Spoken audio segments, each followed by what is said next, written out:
Welcome back everybody. Today we're going over the barrel that you see in my hands right now and that you guys saw shooting throughout the intro. This is a 22-inch Ballistic Advantage barrel chambered in 6.5 Creedmoor. This one here has that nice bead blasted finish and is chambered in 6.5. So this one has probably right around 800 rounds through it at this point. So it's nice and seasoned pretty darn well. And what we're going to do next is step outside, make sure the dogs approve of it. Then we'll test the accuracy of it with a few different loads that we have in from, I believe, Federal and Freedom Munitions. After that, we'll get into the details of the barrels, the specs, all that stuff. And then at the end, we'll let you know what we think of it overall.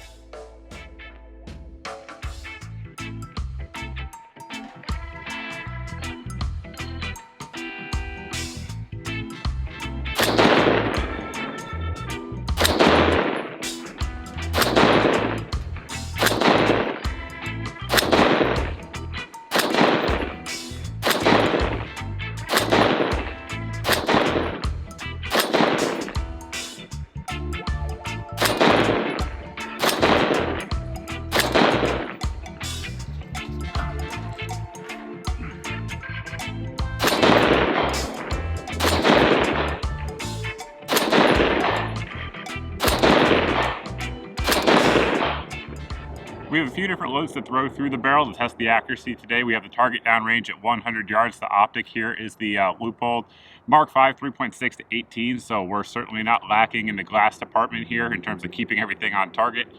Trigger in the gun is the Geissele G2S, so their budget trigger, but absolutely one of my all-time favorites, and we can't use that as an excuse either. A few different loads. Again, first up is going to be the Freedom Munitions. This is their Pro Match 140 grain nozzler.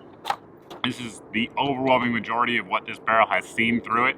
Probably about 600 rounds at this point of this stuff. So we're going to see how it actually groups with it. I actually already know, but we're going to do it on camera and see how it does, and then move on to a couple different loads.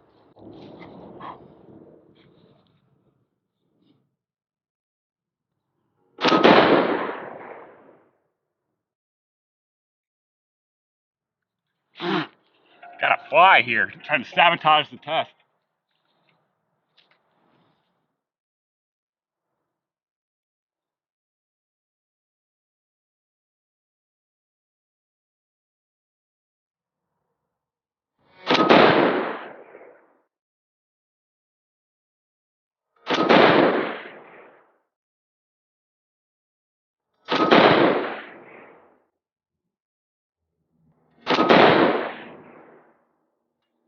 Pretty solid group there, as I expected. This is the load that the rifle is zeroed for. So I was holding on the bottom left of that little square there. Aim small, miss small kind of thing.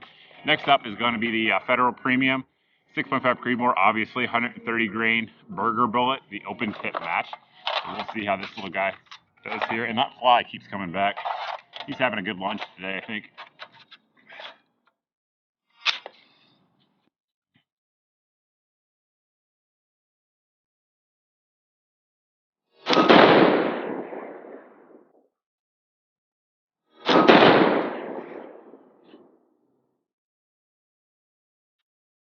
All right. Oh, malfunction. That's the second malfunction we've actually had with this gun. On that note, both of them have occurred with this magazine. So this mag might not be going in the approved column here for this rifle, but it is the Brownells mags. I believe they're designed for 308. I've never had an issue with them in 308, but I guess that's the second one we've had here, which still really isn't bad through Lord knows how many rounds through that particular mag.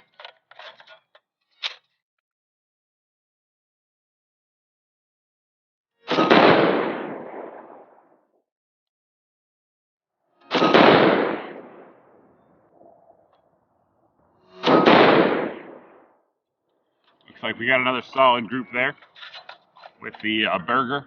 Next up, we're going to run some hunting ammo through it. This is the Remington 6.5 Creedmoor, obviously with the core locked bullet. So if I was to expect the least good group with it, this would be what I would expect, because it's a hunting round. However, we never know until we actually shoot them. So we'll see how it does.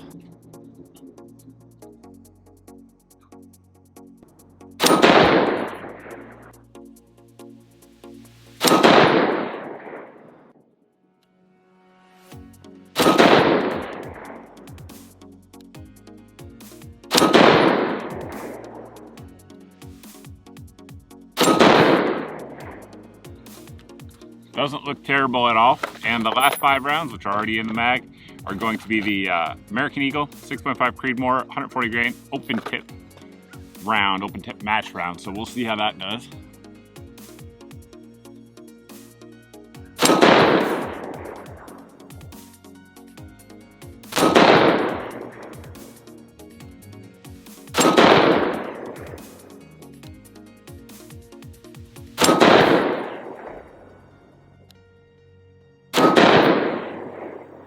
Not too shabby. Let's go check them out. Really, I think all 4 groups are pretty solid. The first one, of course, was that Pro Match from Freedom. And center to center there, we're just under 3/4 of an inch. Then we came down here with the Burger Federal. About 1.125 inches, just a touch over an inch center to center. Then we had that Remington load, and it was looking pretty good. I think that was the last round that opened it up. And we're right at 1.25 inches with that one. And then over here, the American Eagle, which I've actually had really good luck with in the past, accuracy wise. We're right at about 1.5 inches, 1.75 inches there. So those are the groups we got for it. Certainly like the Pro Match. Like I said, that's probably the most often used ammo that we've ran through the barrel so far. It's shot it well, really across the board. Starting out here at the end of the barrel, we do have an 11-degree recessed crown that is underneath the BCM Gunfighter muzzle device that we have on there, and behind that is the 5/8 by 24 threads, which are standard for, you know, your AR-10 or 308 rifles out there. So any of your flash hiders, muzzle device, comps, brakes, suppressors, anything that you want to run on there, you can do so just fine with this barrel. You'll see as we start to move back that the flutes start almost immediately all the way around the barrel. The machining is excellent, and the finish is a nice matte beaded finish throughout the barrel. So the flutes go all the way around, and they're going to stop here at the gas block, and that is a .936, I believe, gas block on there. Now, Ballistic Advantage does give you the option to get a pinned gas block from them for an additional $40 when you order your barrel. In my opinion, if you are not going to suppress this barrel, I would 100% recommend that. Number one, it is a steel nitrided gas block, and having it pinned, as well as when you get it in, to actually dimple the set screws, put it in there with some high temp thread locker, and really you have about the most bomb-proof gas block installation possible. So for 40 bucks, I totally would recommend doing that, because the gas block, especially with this size anyway, is going to cost you almost that just to pick it up by itself, and they do the pinning and everything for you. So do recommend that. If you're going to suppress it though with large frame ARs, I personally recommend an adjustable gas block, just because there's a ton of volume coming back when you're running a can on a large frame AR. So that sort of would be the decision point for me. But anyway, continuing to move back, you guys can see it's kind of like a steady taper here on the barrel. They say the fluting comes off of their H-bar barrel, and the difference in the 22-inch length anyway that we have here between this barrel and then our standard H-bar 22-inch and 6.5 is 9 ounces. So that's what you're saving there with that fluting. So you do save a decent amount of weight, and this one here comes in right at 67 ounces on my scale when I got it in, and that is just the barrel alone. Continuing to move back, you're going to notice the markings on there. Of course, 6.5 Creedmoor 1 1/8 twist, which a lot of folks really like for the 6.5 Creedmoor round. It is made out of 416R stainless steel. They high pressure test it as well as magnetic particle inspect it. So what that means for folks who don't know is that they fire a proof round through it. So a round that's loaded to a pressure higher than 6.5 Creedmoor is supposed to be. And then after that, they use a magnetic particle inspector to check for any sort of microfractures or cracks that aren't visible to the eye, to make sure that the material has held up well even after that proof round. Once it passes that, then it's good to go, and they send it out, of course, after doing all the other processes that they do as well to it. But overall, it just looks good. It's performed well in terms of both reliability and accuracy, as you guys saw out there, and can't really complain too much about the finish. and how it all turned out. Back here towards the chamber, you'll see that the fluting stops and it has a nice thick wall there around where it's going to fire. That really is where you want the barrel to be at its thickest, because of course it's going to heat up really fast there. And then moving on back, it does have M4 feed ramps cut into the extension to match up with your upper receiver. Just a couple things I wanted to mention before we wrap the video up. Number one is your bolt carrier group selection. Most of your modern, at least current production, 308 or AR-10 style bolt carrier groups will work just fine with 6.5 Creedmoor, but there has been some issues with primers in the past, so just check and make sure that the bolt carrier group you select is good to go with 6.5 Creedmoor. We use the Aero Precision one. Of course, that one is good to go. We didn't have any issues there. In terms of reliability, it's pretty darn good. The only issue we had was with one of those Brownells AR-10 magazines, and it was really just that one. I have 3 of those. The other 2 never gave us any issues. The Magpul never gave us any issues either. So everything fed just fine out of this barrel and this rifle configuration that you guys see here. So that's certainly good. The accuracy was good. I think some of you guys, for whatever reason, from reading the comment section on other 6.5 Creedmoor videos I've done in the past, you guys expect like crazy, like laser accuracy. And in my case, in my experience, rather, that's not been my experience at 100 yards. But when you start stretching it out, getting out to 5, 6, 7, 8, 900 yards, that's really where you start to see the accuracy advantage of the 6.5 Creedmoor. It does an excellent job at bucking the wind versus say like a 308, and those groups really do stay together a lot better than like 308, for example, or 5.56.